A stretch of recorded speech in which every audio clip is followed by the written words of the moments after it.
అక్కడ double bedroom ఇల్లు పొందేందుకు అర్హుడిగా స్థానం పొందాలంటే కాంగ్రెస్ జెండా మోయాల్సిందే. అంతేకాదు ఆ పార్టీ నేతలకు భజన చేయాలి, లేదంటే ఫైరవిల్ చేయాలి, లేదంటే ఎలిమినేషన్ లో భాగంగా పేర్ లిస్ట్ నుంచి బ్లాక్ లిస్ట్ లోకి వెళ్తుంది. అలాని ఇదేదో అధికారులు పెట్టిన షరతులు కావు, అధికార పార్టీ నేతల అనధికార రూల్స్. కాంగ్రెస్ పార్టీకి జై కొట్టిన వారికి ప్రాధాన్యత ఇచ్చి అర్హులను పక్కన పెట్టారని ఆ ఊరి బాధితుల మాట. మరి నల్గొండ జిల్లాలో డబుల్ బెడ్రూమ్ ఇళ్ల అక్రమాల వ్యవహారంపై మరింత సమాచారం మా ప్రతినిధి కిరణ్ అందిస్తారు.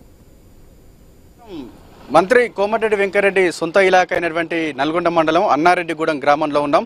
ఇక్కడ డబుల్ బెడ్రూమ్ ఇళ్ల మంజూరు సంబంధించి అవకతవకలు జరిగాయనేటువంటి అభిప్రాయాన్ని అయితే ఇక్కడ గ్రామస్తులు వ్యక్తం చేస్తా ఉన్నారు. ఎవరైతే కాంగ్రెస్ నేతల పైరవీలు చేశారో, కాంగ్రెస్ పార్టీ జెండా ఎత్తిన వారికే డబుల్ బెడ్రూమ్ ఇల్లు ఇచ్చారనేటువంటి ఆందోళన అయితే వ్యక్తం చేస్తా ఉన్నారు. ప్రస్తుతం అయితే మనతో పాటు కొంతమంది బాధితులు ఉన్నారు. అన్న, డబుల్ బెడ్రూమ్ ఇళ్లకు సంబంధించి అవకతవకలు జరిగినాయంటారు, ఏం చెప్తారు? ఇళ్ళు ఉన్న వాళ్ళకే ఇండ్లు ఇచ్చారు. ఒక్కొక్క ఇంట్లో 4 ఇచ్చారు, ఒక ఇంట్లో 3 ఇచ్చారు, ఒక బిల్డింగ్ ఉన్న వాళ్ళకి ఇచ్చారు. అసలు లేని వాళ్ళకే ఒక 15 మంది కంటే ఎక్కువ వెళ్ళరు వాళ్ళు. మిగతా వాళ్ళు మొత్తం ఇళ్ళు ఉన్న వాళ్ళే. ట్రాక్టర్లు ఉన్న వాళ్ళకి ఇచ్చారు, మిషన్లు ఉన్న వాళ్ళకి ఇచ్చారు. ఒక ఇంట్లో 4 ఇచ్చారు, ఒక ఇంట్లో 3 ఇచ్చారు, ఒకళ్ళు ఇక్కడ లేని వాళ్ళకి కూడా ఇచ్చారు. కానీ ఊళ్ళో ఉన్న వాళ్ళకి మాకు అన్యాయం జరిగింది. మేము అన్యాయం జరిగిందన్న ఉద్దేశంతో కలెక్టర్కు లెటర్ కూడా పెట్టుకున్నాం. లెటర్ పెట్టుకుంటే కలెక్టర్ మేడం ఆర్డీఓకి రాసింది, ఆర్డీఓ ఎంఆర్ఓకి రాసిండు, ఎంఆర్ఓ ఆర్ఐకి రాసిండు. ఆర్ఐ వచ్చి ఎంక్వైరీ చేసుకొని వెళ్ళిపోయినాక మాకు ఇస్తామన్న ఉద్దేశంతో కలెక్టర్ అంటే ఎంఆర్ఓ కాడ తీసేసి ఆర్డీఓ కాడ ఆపేసారు ఇప్పుడు మా ఇల్లు. కానీ అది ఎట్టి పరిస్థితుల్లో కూడా నాకు అన్యాయం జరిగిందన్న ఉద్దేశంతో నేను లెటర్ పెట్టుకున్నా. దాన్ని ఆపడం కరెక్ట్ కాదు, నాకు ఇల్లు కావాలి. ఎవరు ఆపారు? లోకల్ రాజకీయ నాయకులు, లోకల్ ఉన్న రాజకీయ నాయకులు, మా ఊళ్ళో కార్యకర్తలు, కాంగ్రెస్ వాళ్ళు ఆపారు.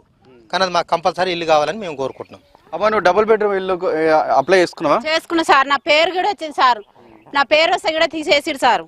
నా పేరు తీసేసిరు. ఏందనంటే నువ్వు కాంగ్రెస్ లో లేవుగా, నువ్వు టీఆర్ఎస్ లో ఉన్నావు, నీకు ఇల్లు ఎందుకు పెట్టాలి అని లెక్కన మాట్లాడి సార్. నాకైతే ఏం లేదు, భూమి లేదు, ఇల్లు లేదు, ఏం లేదు. నా కొడుకు నా బిడ్డను కూడా ఒక ఇంటికి ఇస్తే ఆ అమ్మాయి కూడా అలిగి వచ్చి మా ఇంట్లోనే ఉంటుంది ఇప్పుడు 5-6 నెలల నుంచి. నాకు ఒక్క రూమ్, అది మా అత్తమ్మ సంపాదించిన రూమ్.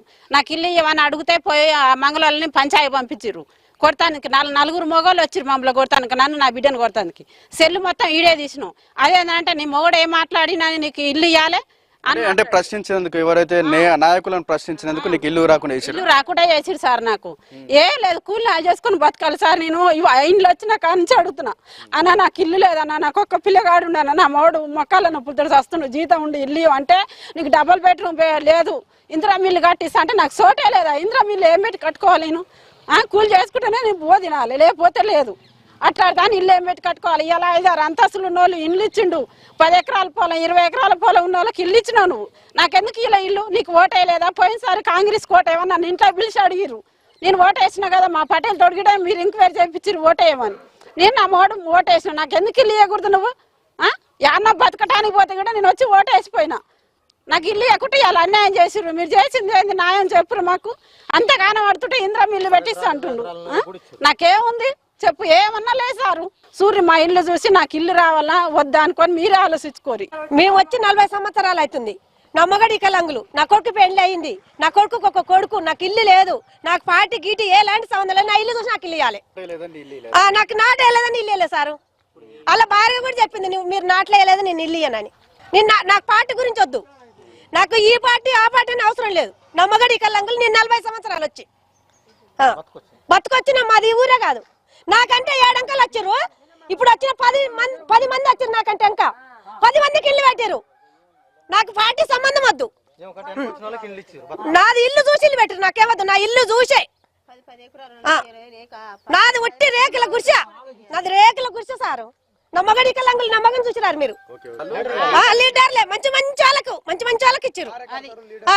పిండి బస్తాలు వేసుకోవడానికి ఇప్పుడు చూడు ఆడ అంతాలే. మేమంటే టీఆర్ఎస్ లో ఉన్నామంటే పిల్లి రారా, ఇప్పుడు నా కొడుకు తిరిగిందంట, మాకు ఇల్లు ఇయ్యారంట. చెప్పే, నువ్వు ఇందిరమ్మ ఇల్లుకు డబుల్ బెడ్రూమ్ ఇల్లు అప్లై చేసుకున్నావా? ఏం జరిగింది? చేసుకున్నా సార్, నా పేరు కూడా వచ్చింది, అది ఇస్తామన్నారు కూడా. కానీ అది కొంచెం మాకు ఊళ్ళో కొంచెం చిన్న పంచాయతీ వచ్చింది సార్. ఇదివరకు మేము ఏం చేసినామంటే అక్కడ బస్టాండ్ మలిపినాం. బస్టాండ్ మలిపితే బస్టాండ్ వద్దు, బస్టాండ్ ఏమొద్దు, కానీ ఇది అలా గ్రామ పంచాయతీ కడతామన్నారు. గ్రామ పంచాయతీ వద్దు బస్ స్టాండ్కే ఉండాలని నేను దాని మీద అడ్డం పోయినా సార్ కాంగ్రెస్ వాళ్ళకు. అది ఇక పెద్ద నా మీద ప్లస్ పంచాయతీ అయింది. నీవు ఆ అంజిరెడ్డి తరఫున మాట్లాడినావు కాబట్టి నీకు ఇల్లు రాదు, క్యాన్సిల్ చేసిన. అంజిరెడ్డి తరఫున ఎవరు పోయినా మేము క్యాన్సిల్ చేస్తున్నామని చెప్పారు సార్. ఉన్న వాస్తవం అది. వాస్తవానికి లేని వాళ్ళకే ఇండ్లు రాలేదు, అసలు ఉన్న వాళ్ళకే ఇండ్లు వచ్చినాయి. అసలు ఒక్కొక్కరికి మిషన్లు ఉన్నాయి, 10 ఎకరాల భూమి ఉన్నది. ఇప్పుడు అక్కడ ఇండ్లు ఉన్నాయి, నల్గొండ ప్లాట్లు ఉన్నాయి, నల్గొండ ఇండ్లు ఉన్నాయి. డబల్ ఉన్న వాళ్ళకే ఇచ్చారు సార్. అది న్యాయం అయితే కాదు.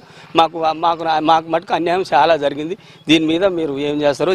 సో మన వెనకాల చూసుకున్న వీళ్ళంతా కూడా అన్నారెడ్డి గూడెం గ్రామానికి సంబంధించి గ్రామస్తులు. వీరందరూ కూడా డబుల్ బెడ్రూమ్ ఇందిరమ్మ ఇళ్లకు అర్హులు.